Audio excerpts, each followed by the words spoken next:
ശരിയല്ല, ഇത് ശരിയല്ല. പ്രജാസുഖേ സുഖം രാജ്ഞപ്രജാനഞ്ച ഹിതേ ഹിതം നാത്മപ്രിയം ഹിതം രാജ്ഞപ്രജാനന്ദ പ്രിയം ഹിതം എന്നാണ്. ശരിയല്ല. സ്വാമിക്ക് നല്ല കഴിവാട്ടോ. ഇങ്ങനെ ആർക്കും വാദിക്കാൻ പറ്റില്ല. എല്ലാവർക്കും പറ്റും. എനിക്കും പറ്റുമോ? പറ്റും. എങ്ങനെ? കുണ്ടലിനി മന്ത്രം പഠിക്കണം. പഠിക്കാം. കുണ്ടലിനിയെ ഉണർത്തണം. ഉണർത്താം. സ്വാമി പഠിപ്പിച്ചാൽ മതി.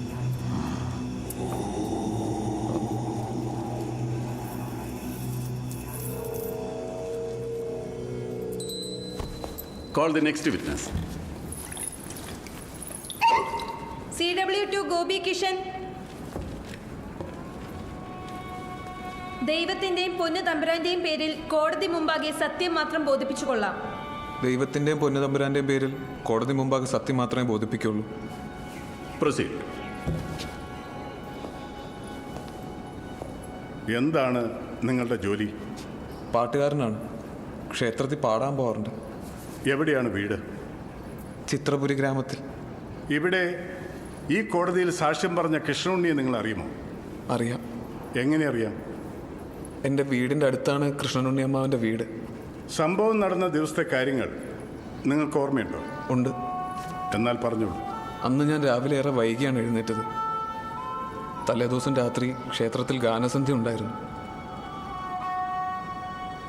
അന്ന് കണ്ണുകൾക്കൊക്കെ എന്താ ഒരു തിളക്കം. കണ്ണിലേക്കൊന്ന് നോക്കാൻ പോലും പറ്റില്ലായിരുന്നേ. സൈന്യാധിപനായിരിക്കോ? എന്താ? ആ, നീ എണീറ്റോ? എന്താ പറഞ്ഞുകൊണ്ടിരുന്നത്? കവലയിലെ കുതിരപ്പുറത്തൊരാൾ വന്നു. വല്ലാത്ത തേജസ്സുള്ള ഒരാൾ.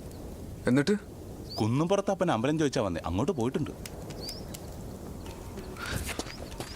ഞാൻ അമ്പലത്തിലേക്ക് ഓടുമ്പോൾ എൻ്റെ മനസ്സ് അസ്വസ്ഥമായിരുന്നു. ഞാൻ ഓടി അമ്പലത്തിലെത്തി. അവിടെ നിന്ന് നോക്കിയാൽ ദേവയാനിയുടെ വീട് കാണാം. ഞാൻ ഭയന്ന് തന്നെ സംഭവിച്ചു.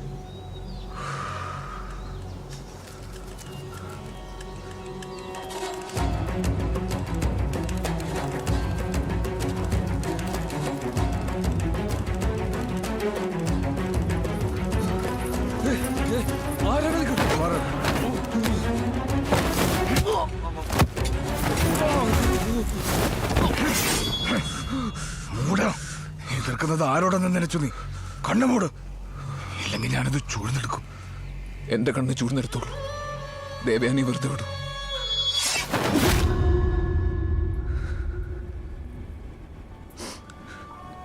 എനിക്കൊന്നും ചെയ്യാൻ സാധിച്ചില്ല. ഒന്നും. ദേവയാനിയെ പിടിച്ചുകൊണ്ട് മന്ത്രിദേഹം പോയി. അല്ലെങ്കിൽ തന്നെ എനിക്കെന്ത് ചെയ്യാൻ സാധിക്കുമായിരുന്നു?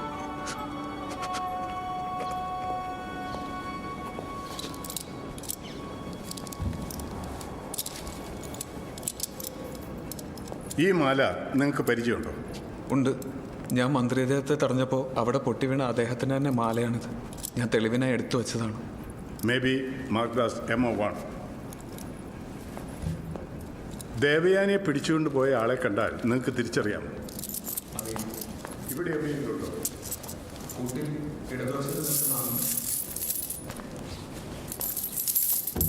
That's all your own.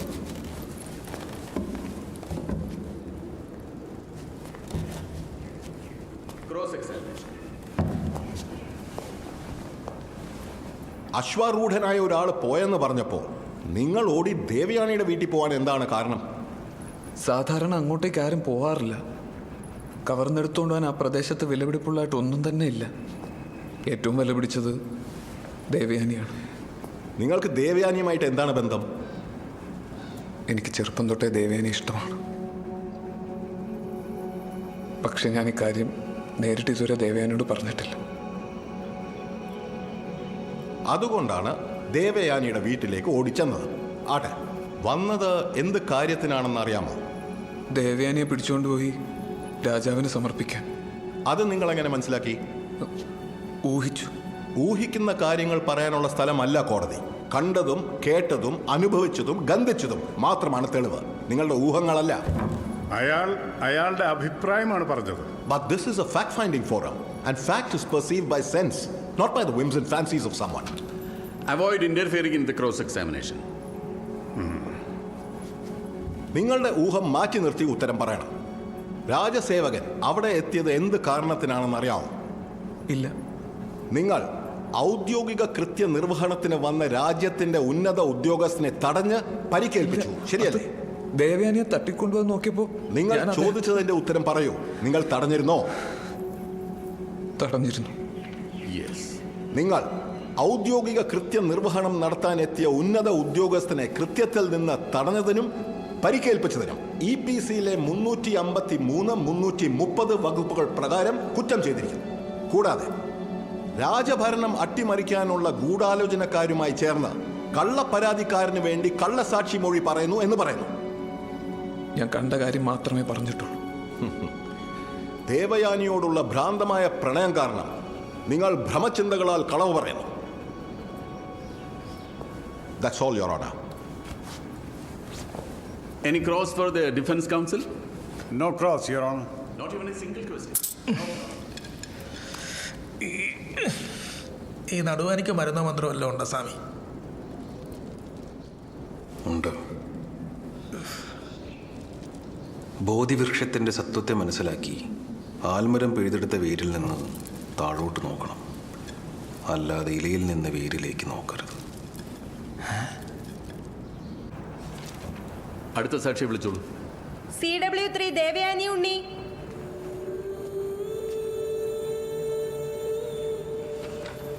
You want in camera trial? No, Your Honor. Let the proceedings be transparent. Devayani, കേസിന്റെ വിചാരണ അടച്ചിട്ട മുറിയിൽ വേണം, മറ്റാരും കേൾക്കാതെ എന്ന് തോന്നുന്നുണ്ടോ? ഇല്ല. ഞാൻ എന്തു പറയുന്നു എന്നുള്ളത് ഇനി എനിക്ക് എന്തെങ്കിലും സംഭവിച്ചാലും ലോകം അറിയണം. വീട്ടിലേക്ക് കയറിക്കോളൂ. You may proceed. ദൈവത്തിന്റെയും പൊന്നു തമ്പുരാന്റെയും പേരിൽ കോടതി മുമ്പാകെ സത്യം മാത്രം ബോധിപ്പിച്ചു കൊള്ളാം. ദൈവത്തിൻ്റെയും പൊന്നു തമ്പുരാൻ്റെയും പേരിൽ സത്യം മാത്രം ബോധിപ്പിച്ചു കൊള്ളാം. എന്താണ് സംഭവിച്ചതെന്ന് പറഞ്ഞോളൂ. ഞാൻ മാഘമാസം 14-ാം തീയതി രാവിലെ ക്ഷേത്രത്തിൽ പോയി വീട്ടിൽ തിരിച്ചു വന്ന് വിളക്കുകൾ തുടച്ചു വയ്ക്കുകയായിരുന്നു. അപ്പോൾ പുറത്ത് കുതിരക്കുളമ്പടിയുടെ ഒച്ച കേട്ടു. എൻ്റെ വീടിൻ്റെ മുറ്റത്ത് ആ കുളമ്പടി ഒച്ച നിലച്ചു. വന്ന ആള് എന്നെക്കുറിച്ച് അന്വേഷിക്കണ കേട്ടു. ഞാൻ ശ്രദ്ധിച്ചു എന്താ പറയണേന്ന്. എന്നെ രാജകൊട്ടാരത്തിലേക്ക് കൊണ്ടുപോകാൻ വന്നതാണെന്നും വന്ന ആള് രാജ്യത്തെ മഹാമന്ത്രിയാണെന്നും സംസാരം കേട്ടപ്പോൾ എനിക്ക് മനസ്സിലായി. മന്ത്രി അദ്ദേഹം വീടിനുള്ളിലേക്ക് വന്നു. ഞാൻ പേടിച്ചു പോയി. അഭിനന്ദനങ്ങൾ ദേവയാനി. രാജകൊട്ടാരത്തിൽ നിനക്കായി വലിയ സമ്മാനങ്ങൾ കാത്തിരിക്കുന്നു. യാത്രയ്ക്ക് തയ്യാറായിക്കോളൂ. ഇപ്പോൾ തന്നെ നമുക്ക് പുറപ്പെടണം. ഇപ്പോൾ തന്നെ. എനിക്ക് ആ ഭാഗ്യം വേണ്ട. എനിക്ക് അച്ഛൻ്റെ കൂടെ നിന്നാൽ മതിയെന്ന് ഞാൻ പറഞ്ഞു. അങ്ങുന്നേ, എൻ്റെ മകളുടെ കന്യാദാനം നിശ്ചയിച്ചിട്ടില്ല. സാവകാശം തരണം, സാവകാശം തരണം.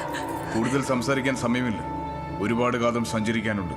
തർക്കിക്കാൻ സമയമില്ല എന്ന് പറഞ്ഞ് അദ്ദേഹം എൻ്റെ കയ്യിൽ അമർത്തി പിടിച്ചു വലിച്ചു. എൻ്റെ കയ്യിലെ കുപ്പിവളകൾ പൊട്ടിത്തകർന്ന് കൈ മുറിഞ്ഞു. എന്നെ പിടിച്ച് വീടിൻ്റെ പുറത്ത് കൊണ്ടുവന്നു. തടയാൻ വന്ന ഗോപിച്ചേട്ടനെ അടിച്ച് താഴെയിട്ടു. എന്നെ കുതിരപ്പുറത്ത് കൊണ്ടുപോയി. എന്നിട്ട് എന്തൊക്കെ സംഭവിച്ചു? യാത്രയിൽ ഞാൻ എപ്പോഴോ ബോധം കെട്ടുപോയി. അദ്ദേഹം എനിക്ക് പഴത്തിൻ്റെ ചാറ് പിഴിഞ്ഞൊഴിച്ചു തന്നു.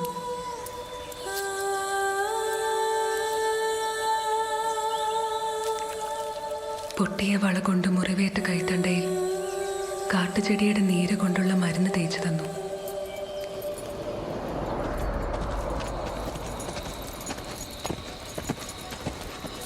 അന്ന് രാത്രിയിൽ ഒരു സത്രത്തിൽ താമസിച്ചു.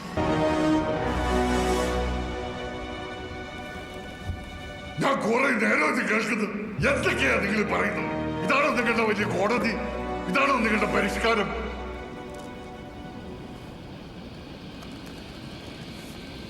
ഇനി ഞാൻ പറയാം, നിങ്ങൾ കേൾക്ക്.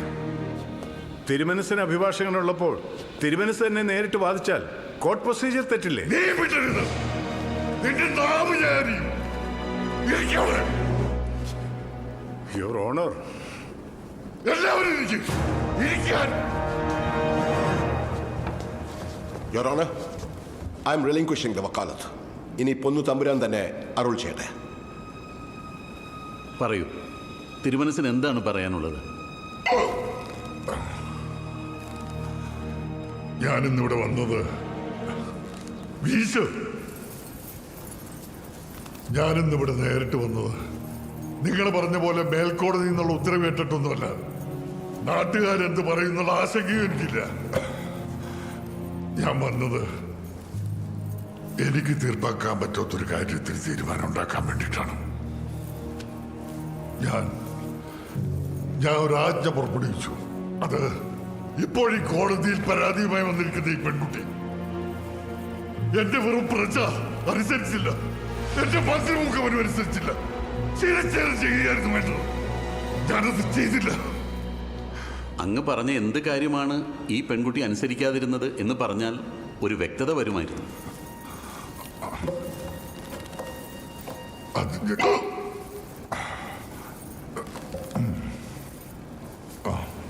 ഞാൻ വരാം.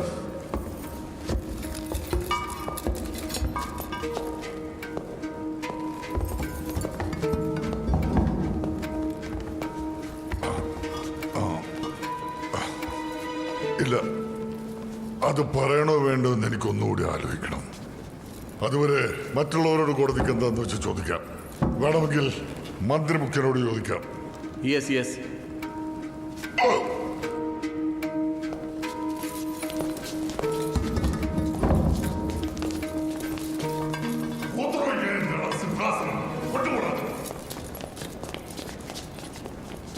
എന്നാൽ പിന്നെ മഹാരാജാവ് തിരുമനസ് വരുന്നതുവരെ സജീവോത്തമൻ വീരഭദ്രൻ പറയട്ടെ.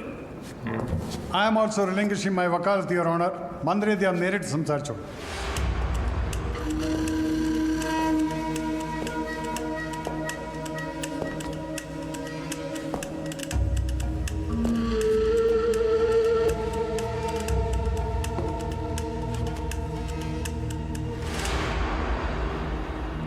പറഞ്ഞോളൂ. പ്രതിക്കൂട്ടിൽ നിന്ന് ആൾ പെട്ടെന്ന് സാക്ഷിക്കൂട്ടിൽ. Legally and technically it's wrong. I don't know. ഒരു രാജാവ് എങ്ങനെയൊക്കെയാണ്, രാജഭരണം എങ്ങനെയാണെന്ന് അറിയാത്ത ആളുകൾ വിഡ്ഢിത്തം വിളമ്പുന്നത് ഞാൻ കേട്ടു. പരാതി പറഞ്ഞവർക്കോ വാദിച്ചവർക്കോ ലവലേശം ബോധമില്ല. ഒരു രാജാവ് ശയ്യയിൽ നിന്നുണർന്നാൽ ഉടനെ ധന്യകളായ സ്ത്രീഗണങ്ങൾ അദ്ദേഹത്തെ ചുഴലണം. രണ്ടാം കക്ഷിയിലെത്തിയാൽ കഞ്ചുകവും ഉഷ്ണീഷവും ധരിച്ച വർഷവരരും അഭ്യാകാരികരും അദ്ദേഹത്തെ ചുഴലണം. മൂന്നാം കക്ഷിയിൽ വെച്ച് കബ്ജരും വാമനരും കിരാതനുമായ പരിചാരകരും ചുഴലണം. നാലാം കക്ഷിയിൽ വെച്ച് മന്ത്രിമാരും സംബന്ധികളും പ്രാസം കയ്യിലേന്തിയ ദ്വാരപാലകരും ചുഴലണം. ഇത്തരത്തിൽ ഏതൊക്കെ ആവശ്യങ്ങൾക്കും സ്ഥാനമാനങ്ങൾ നൽകുന്നതിനുമാവാം രാജാവ് ഒരാളെ കൽപ്പിച്ച് വിളിക്കുക എന്നത് രാജാവിന്റെ അധികാരത്തിൽപ്പെട്ട കാര്യമാണ്. അമാത്യൻ സത്യയുക്തനും സ്തംഭചോപലഹീനനുമായിരിക്കണം.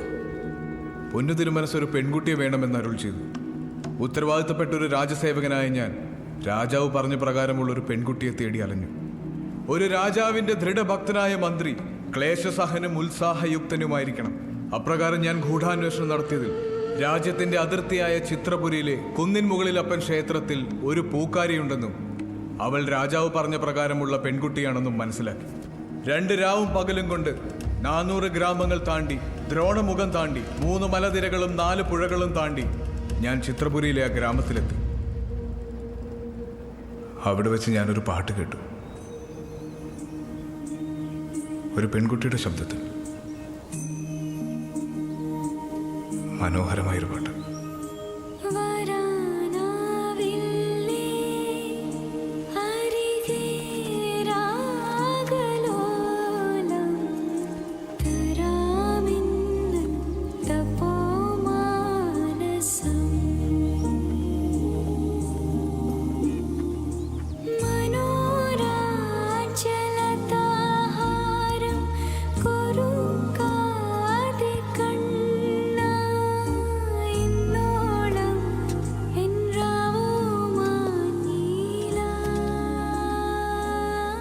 നമസ്കാരം ധന്യാത്മാവേ. രാജ്യത്തെ മഹാരാജാവ് തിരുമനസിന്റെ പ്രഥമ സേവകനാണ്. അങ്ങയുടെ കന്യക ദേവയാനി രാജാവിന്റെ പത്നിയും ഭാവിയിലെ രാജ്യത്തെ രാജാവിന്റെ അമ്മയുമായി തീരും. അങ്ങ് രാജാവിന് നൽകുന്ന കന്യാദാനത്തിലൂടെ രാജബന്ധുവുമായി തീരും. രാജാവ് പറഞ്ഞത് അവൾ അനുസരിച്ചില്ല എന്നതും ഞാൻ രാജകൽപ്പന അനുസരിച്ചില്ല എന്ന് പറയുന്നതും ദുഃഖകരമാണ്. സത്യത്തിൽ ഇന്നും എനിക്ക് ആ കാര്യത്തിൽ വ്യക്തതയില്ല. അങ്ങനെ ചേർത്ത് പിടിച്ചപ്പോൾ അങ്ങയുടെ കണ്ണുകളിൽ ഉണ്ടായിരുന്നത് പ്രണയമല്ലായിരുന്നുവെന്ന് അങ്ങ് കൂടി പറയൂ. കൂടെ ഉണ്ടാകുമെന്ന് പറഞ്ഞിട്ട് കൈയൊഴിഞ്ഞതിനെ കുറിച്ച് കൂടി പറയൂ. അതല്ലല്ലോ കുട്ടി ഇവിടുത്തെ പ്രധാന പ്രശ്നം. മഹാരാജാവ് തിരുമനസിന്റെ ആജ്ഞ ഒരു പ്രജ അനുസരിച്ചില്ല എന്നുള്ളതാണ്. ആർ രാജാവിന്റെ വക ധാന്യവും പശുക്കളും ഹിരണ്യവും ആശ്രയിച്ച് ജീവിക്കുന്നുവോ, ആർ വ്യസനത്തിലും അഭ്യുദയത്തിലും അവയെ നൽകി ഉപകരിക്കുന്നുവോ, ആർ അദ്ദേഹത്തോട് കോപിച്ച് വശായ ബന്ധുവിനെയോ രാഷ്ട്രത്തെയോ കോപത്തിൽ നിന്ന് നിവർത്തിക്കുന്നുവോ, ആർ അദ്ദേഹത്തിനെ എതിർക്കാൻ പുറപ്പെട്ട ശത്രുവിനെയോ ആടവികനെയോ തടുക്കുന്നുവോ, അവനാണ് രാജ്യത്തെ യഥാർത്ഥ പ്രജ. പൊന്നു തിരുമനസ് പറഞ്ഞത് ആ പെൺകുട്ടി അനുസരിച്ചില്ല. അതല്ലേ ഇവിടുത്തെ പ്രശ്നം? അത് തന്നെയാണ് പ്രധാന പ്രശ്നം. ഞാൻ പറഞ്ഞതനുസരിച്ചില്ല. അത് തന്നെയാണ് പ്രധാന പ്രശ്നം.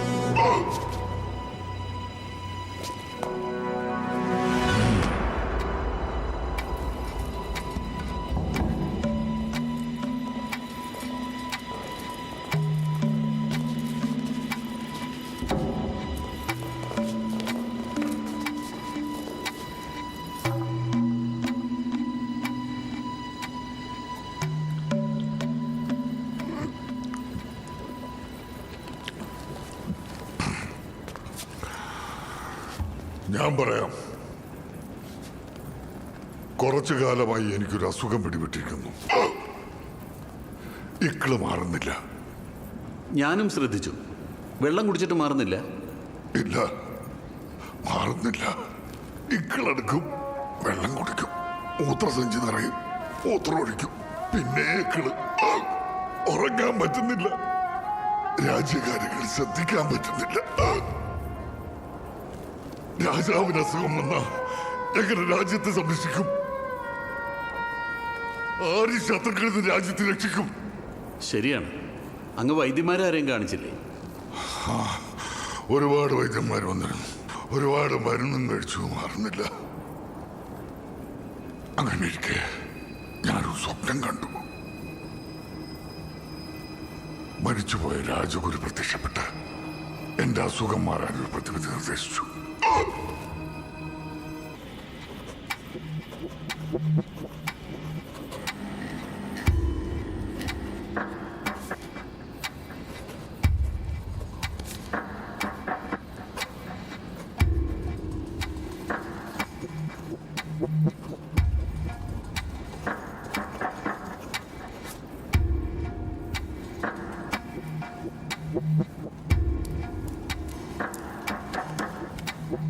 This court is going to pronounce the judgment and the decree.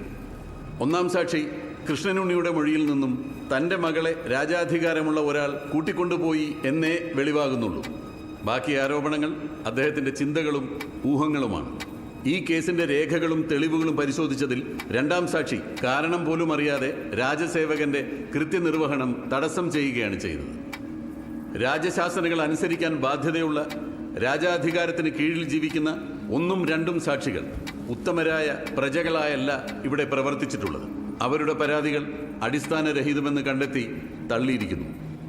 മൂന്നാം സാക്ഷി മഹാരാജാവ് തന്നെ ക്രൂരമായി പീഡിപ്പിച്ചു എന്ന് ആരോപിക്കുന്നുണ്ടെങ്കിലും അവരുടെ കണ്ണിൽ നിന്നും ഒരു തുള്ളി കണ്ണുനീർ പോലും വന്നില്ല എന്നുള്ളത് പീഡനത്തിൻ്റെ കാഠിന്യം സംബന്ധിച്ച് സംശയമുണർത്തുന്നു. അതുകൊണ്ട് പീഡന കഥകൾ കോടതിക്ക് മുഖവിലക്കെടുക്കാൻ കഴിയില്ല. മന്ത്രിമുഖ്യനോടൊപ്പം യാത്ര ചെയ്തപ്പോൾ അദ്ദേഹത്തിൻ്റെ കരുതലും ഒപ്പം രാജസദസ്സിൽ ഹാജരാക്കുന്നതിന് മുമ്പ് വസ്ത്രം വാങ്ങിക്കൊടുത്തതും മറ്റും നിർഭാഗ്യവശാൽ പൂക്കാരിയായ മൂന്നാം കക്ഷി പ്രണയമായി തെറ്റിദ്ധരിച്ചു. മന്ത്രിമുഖ്യൻ രാജകൽപ്പന നിറവേറ്റുക മാത്രമാണ് ചെയ്തത്. അതിനാൽ മഹാരാജാവിനും മന്ത്രിക്കുമെതിരെയുള്ള പരാതികൾ തെളിവുകളുടെ അഭാവത്തിൽ നിലനിൽക്കുന്നതല്ല എന്ന് കണ്ട് കോടതി നിരസിച്ച് ഉത്തരവാകുന്നു. ഈ പരാതിയോടൊപ്പം പരിഗണിച്ച മഹാരാജാവിന്റെ പരാതിയിൽ നിന്നും അതോടൊപ്പം ഈ കോടതി മുമ്പാകെ അരുളി ചെയ്ത കാര്യകാരണങ്ങളിൽ നിന്നും 1 മുതൽ 3 വരെയുള്ള സാക്ഷികൾ രാജശാസനം ലംഘിച്ച് രാജ്യദ്രോഹം ചെയ്തതായി വെളിവാകുന്നു. 1 മുതൽ 3 വരെയുള്ള സാക്ഷികളുടെ മഹാരാജാവിനും മന്ത്രിക്കുമെതിരെയുള്ള പരാതികൾ നിരാക്ഷേപമായി നിരസിക്കുന്നു. രാജ്യം ഭരിക്കുന്ന രാജാവിന്റെ സന്തോഷവും സുഗമമായ ജീവിതവും ഉറപ്പുവരുത്തേണ്ടത് ഏതൊരു പൗരന്റെയും ബാധ്യതയാണ്. അതിന് 3-ാം സാക്ഷിയുടെ കണ്ണുനീർ വേണമെന്നത് കോടതി ഗൗരവമായി എടുക്കുന്നു.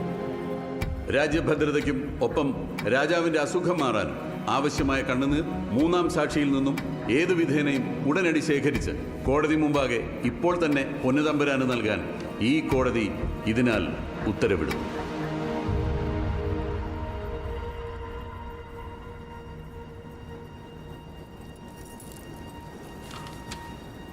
ദേവയാനി, മുന്നോട്ട് വന്നോളൂ.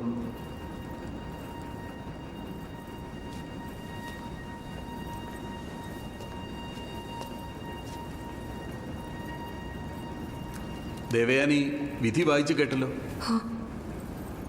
വ്യക്തമായില്ലേ? പ്രശ്നങ്ങൾ ഇപ്പോൾ തന്നെ അവസാനിക്കട്ടെ. ഈ ഒരു ചെറിയ കാര്യത്തിന് വേണ്ടി മഹാരാജാവ് തിരുമനസിനെ നമ്മൾ ബുദ്ധിമുട്ടിക്കാൻ പാടില്ലായിരുന്നു. ഏതായാലും എനിക്ക് സന്തോഷമായി. കാര്യങ്ങൾക്കൊരു തീർപ്പായല്ലോ, അല്ലേ? മഹാരാജാവിന് കണ്ണീര് കളക്ട് ചെയ്യാനുള്ള ഒരു പാത്രം കൊണ്ടുവന്നോളൂ.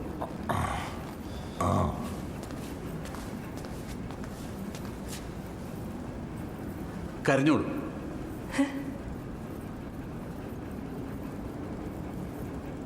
ഒന്ന് ശ്രമിച്ചു നോക്കൂ.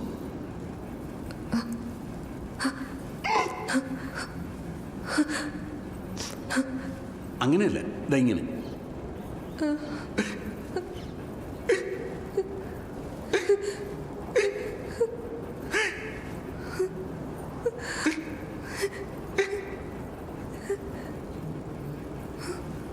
ഒന്നൂടെ.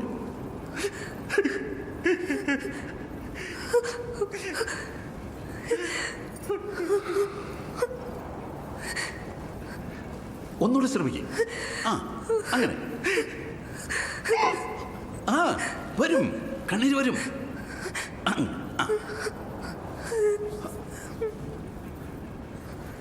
വരുന്നില്ല? ദേവയാനി, നമ്മുടെ കണ്ണുകൾ ലൂബ്രിക്കൻ്റ് ചെയ്യാനുള്ള ഒരു ദ്രാവകമാണ് ഈ കണ്ണുനീര്. ലാക്രിമൽ ഗ്ലാൻഡ്, അതായത് കണ്ണുനീർ ഗ്രന്ഥി. ആടിനും മുയലിനും ഒഴികെ ബാക്കി എല്ലാ സസ്തനികൾക്കും ഇതുണ്ട്, ദേവയാനിക്കും ഉണ്ട്. പക്ഷെ മനുഷ്യന് മാത്രം ഭയം, വേദന, സങ്കടം തുടങ്ങിയ ഇമോഷൻസ് വരുമ്പോൾ ഈ കണ്ണുനീരിങ്ങനെ അറിയാതെ വരും. മനസ്സിലായോ? ഇനി ഇതൊക്കെ ഒന്ന് സങ്കല്പിച്ചിട്ടൊന്ന് ശ്രമിച്ചു നോക്കൂ. വേദന, ഭയം, സങ്കടം,